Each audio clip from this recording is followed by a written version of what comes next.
Hello, everyone. I'm Dr. Gertie Loretta Hurley, the founder and CEO of Taking Effective Action, acronym TEA. Welcome to T's Sister Voices HIV Chat Series, a roundtable discussion on HIV/AIDS prevention and treatment. Sister Voices is an initiative of T, and it is a place where women can find peer support, health education, encouragement, and hope. Our host is Robin Hamilton, an Emmy Award-winning journalist, filmmaker, and writer. Now I'm going to step out of the picture, have a cup of tea, and turn this over to Robin. Here's Robin.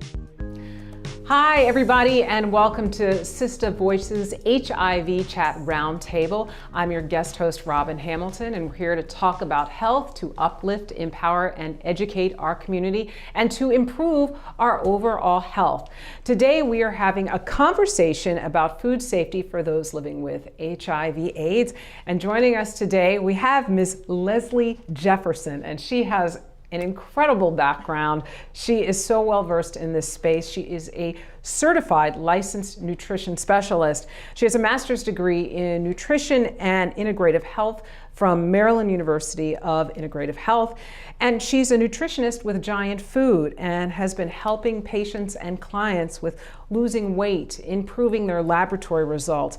And she really wants to make sure that people can reach their wellness and athletic goals and that life can be better for them.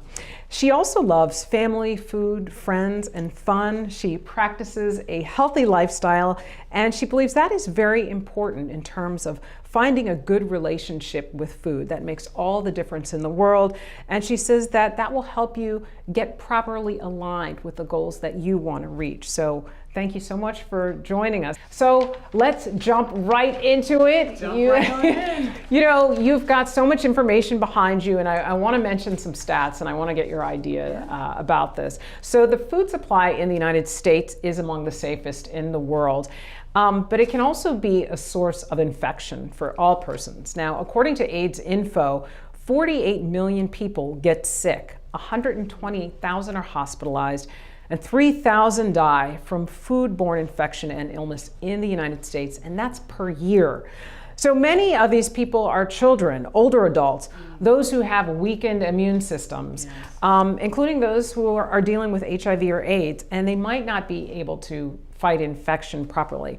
So while many foods, and women rather, in Prince George's County, Maryland, are trying to practice food safety habits, there are a lot of bad practices that people have, and we're not quite sure how to deal with that. I mean, even, you know, in terms of our own history, sometimes we see our moms or dads leave poultry or some dish on the counter. And it's not good. So tell me, we're holding on to these traditions. They're not helpful. How can we combat that, and why does it matter? Yes, it matters because foodborne illnesses can cause a myriad of problems, and especially for people that have HIV or AIDS, because that bacteria can just cause a whole bunch of trouble. And when you have an immunocompromised disease, you want to make sure that you keep that bacteria and those germs to a minimum.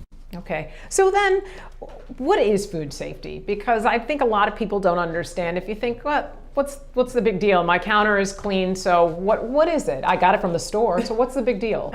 Food safety is all about the handling of your food. So how are you preparing it? And the cleanliness of those counters and the cleanliness of those utensils that you're using. So overall, it's about keeping your food at a proper temperature and making sure you're handling it right. Does that mean not using the same utensil that you cut it with to eat with? Like, what does that look like? Exactly. There are so many different pieces to this, and we can talk about it in different stages. So we can talk about, you know, how are you eating the food? You know, are you eating raw foods? You should not do that.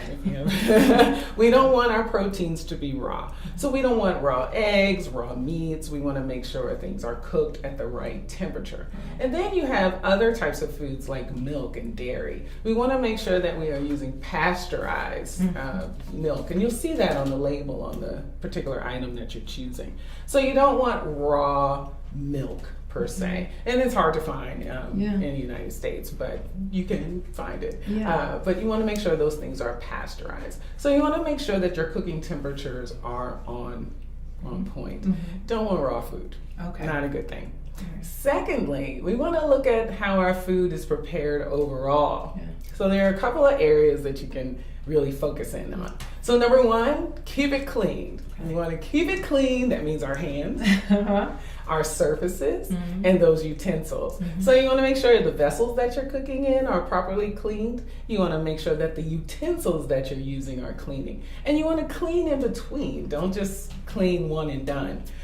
Next, we want to separate the food. So you don't want that raw food with the food that's already prepared. So keeping in mind that you don't want the chicken that you're about to cook on the same cutting board as those tomatoes that you're chopping. That's called cross-contamination. We don't want those juices to flow together. Keep it separate. Because we don't want the bacteria from foods, especially if they're not properly chilled, to mix together. It's not a good thing, and then those germs can cause illness. And then if you're having the illness, then you may notice that you have certain symptoms with that. So we don't want to have any diarrhea, no vomiting, no nausea, any of those things. If you do find that you're eating and you have all those things occurring, you want to contact a physician. Just out of curiosity, how soon would you feel those symptoms, say if you ate something that you shouldn't have or didn't prepare it correctly? Yeah, the one thing about foodborne illness is that you know it right away. It doesn't take long.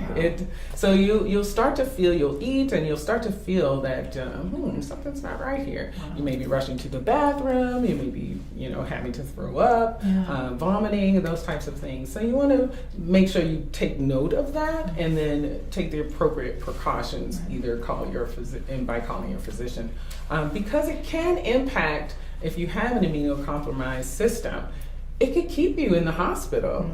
It's very dangerous. So we want to make sure that we take care of ourselves. Okay, and just to go back really quickly to the preparation. You say that you can't eat it raw, but what if you maybe are in a rush and you make a chicken and you want to hurry up and just eat it? So how do you know when it's fully cooked and it's safe? And I know you have a prop. So I have a couple of props. What is it and why does it matter? Because now that we've cut things clean and separate, now we're getting ready to cook it, right? So that's important. So we don't want raw things. So we might have things like a meat thermometer that we're using, and you want to check your temperatures on the different types of proteins that are out there. I have this one, which is pretty manual, but I also have a fancy one. You can go as high tech as you like. This has a probe, and this one also is a pretty good one because you can choose the protein that you're cooking. So if you have chicken, lamb, or beef, you can, and you like it medium well, you can select medium well, and it'll beep at just the proper temperature for that. So it's something to consider if you're going to be cooking and you want to make sure that you have things at the right temperature. So does this mean that medium rare is bad? Well, it depends on the type of meat. And that's why you should really pay attention to what you're eating. Because different proteins have different temperatures where we should consider it safe. And so after we cook it, it might, we're ready to prepare it and present it, and we're proud of our meal, and it might sit out on a counter. Oh, I see. So don't do that. Even after we've cooked it, we cannot leave it out. 2 hours is the max time. Wow. So if you're preparing food for lots of people and you have a casserole. That's right. Scoop out a little bit of that, put it out on the counter, refrigerate the others, let the rest of it. Let the group or your family and friends take advantage of that yummy item that you put out on the counter. And if you need to replenish, that's the safe way to do it. Because I got to tell you, I've been to events where people have it out and it's been out for hours. Wow. So if you see that, don't eat it then. Don't eat it. 2 hours is the max. And then on the reverse side of that, you may have, because you mentioned early on, that chicken that's frozen. So we have that chicken, it's frozen. You want it to defrost really quick. Right. It's all about planning. but you should really defrost it in the refrigerator. Really? You want to keep your food chill. Chill out, chill your food. That's why you said chill at the beginning. Oh my God. Food. I'm embarrassed to say I've actually done that. I've defrosted it. I'm telling on myself now. But yeah, I've defrosted it in the sink, and you think that that's going to make it faster. Bacteria. Wow. We don't want our bacteria to grow. We want to keep it to a minimum. So, oh my God. So it's funny that you mentioned that, because I have some fish. Yes. I took it out last night and it's frozen. Yeah. And I'm like, okay, is it going to be ready? Yes. I'm not sure. It's actually in my refrigerator right now. Really? Yes. So don't even do it with fish. No, definitely Wow. not with fish. Fish is, very delicate, Yes. and we don't want the bacteria to form on top of our fish. That's incredible. Definitely not. Wow. I mean, I think so many of us don't even realize that we've been doing it wrong. Not necessarily wrong, just Yes. unsafe. Yes. It's not the safest method. Yes. So we Okay. always want to be safe, because, even if you don't have an immunocompromised system, you want to be mindful of those particular practices. So you want to keep it clean. Yep. You want to keep it separate. That's right. You want to cook it Yes. to the proper temperature. And you want to chill it.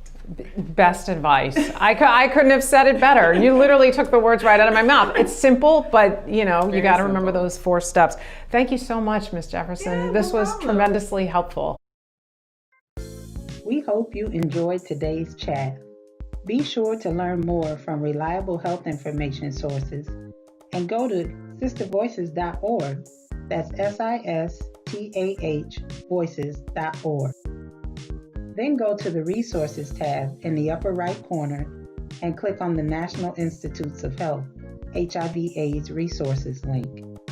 Get reliable HIV/AIDS information you can trust at hivinfo.nih.gov from the National Institutes of Health. Read, print, or download fact sheets on prevention, treatment, and other topics, like next steps for diagnosis, HIV and diabetes, protecting babies from HIV, HIV in couples, pre-exposure prophylaxis, also known as PrEP, and more. You can also access other health information at sistervoices.org under the HIV/AIDS Resources tab. Click the clinicaltrials.gov link to learn more about studies related to HIV and AIDS or other health topics. You may browse the results or enter other search terms for clinical trials information. Click the medlineplus.gov link from the National Library of Medicine to learn about many health topics, including HIV and AIDS. At medlineplus.gov, you can get fact sheets to learn about diseases, prescriptions, and over-the-counter supplements in medicine. Also learn about genetics and medical tests, and watch surgery videos to understand procedures. Thank you for tuning in to Sister Voices HIV/AIDS Roundtable Chat, where we can talk, share, and learn about topics important to women and our families. Remember to visit sistervoices.org to be sure you're getting accurate health information from sources like the National Institutes of Health. Thank you.